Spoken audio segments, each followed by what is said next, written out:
रहना है तो जिंदगी के फैसले अपनी परिस्थितियों को देख कर लें। दुनिया को देखकर जो फैसले लेते हैं वो दुखी ही रहते हैं।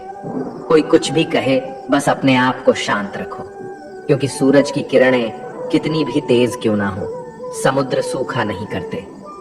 एक ने शिकायत की कि है मेरे ईश्वर, बड़ी मुश्किल से मैंने घोंसला बनाया था, आपने तूफान भेज दिया और मेरा घर उजड़ गया।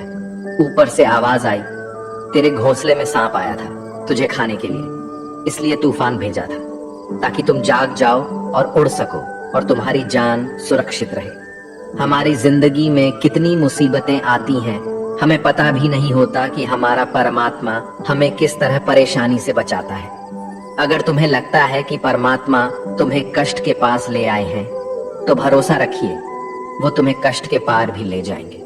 मन की पीड़ा का कोई अंत नहीं, इसलिए दूसरों को कोसने से कोई लाभ नहीं है। इसका सबसे सरल उपाय है कि अपने मन को ईश्वर को समर्पित कर दो। ईश्वर के साथ जुड़ते ही जीवन में खुशियों का, सुकून का, संयम का, सहन शक्ति का, प्रेम का, नई ऊर्जा का, जीवन के सही राह का, संतुष्टि का आरंभ जरूर हो जाता है।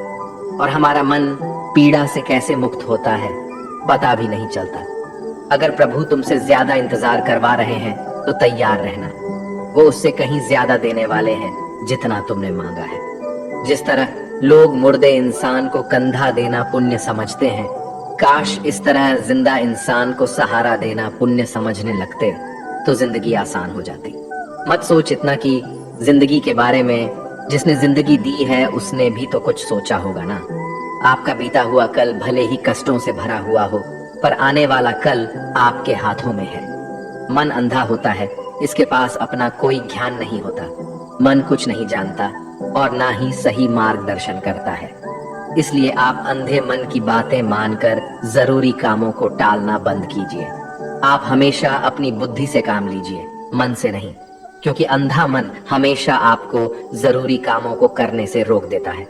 जब आप बुद्धि के जरिए जरूरी कामों को करना शुरू कर देंगे तो धीरे धीरे आपका मन आपका मित्र बनता चला जाएगा। लेकिन अभी आपका मन आपका दुश्मन बना हुआ है, जो आपको दिन पे दिन बर्बाद कर रहा है। मन से सोचे, कार्यों को मुंह से बाहर मत निकालो। जिस प्रकार किसी गुप्त मंत्र की रक्षा करते हैं, उसी प्रकार अपने बड़े लक्ष्यों को मन में रखकर उसकी रक्षा करो। गुप्त रहकर उस पूरे काम को करो और तभी बोलो जब काम पूरा हो जाए। क्योंकि अधिकतर लोग अपनी तकलीफ से दुखी नहीं है, जितना दूसरों की तरक्की देखकर दुखी है।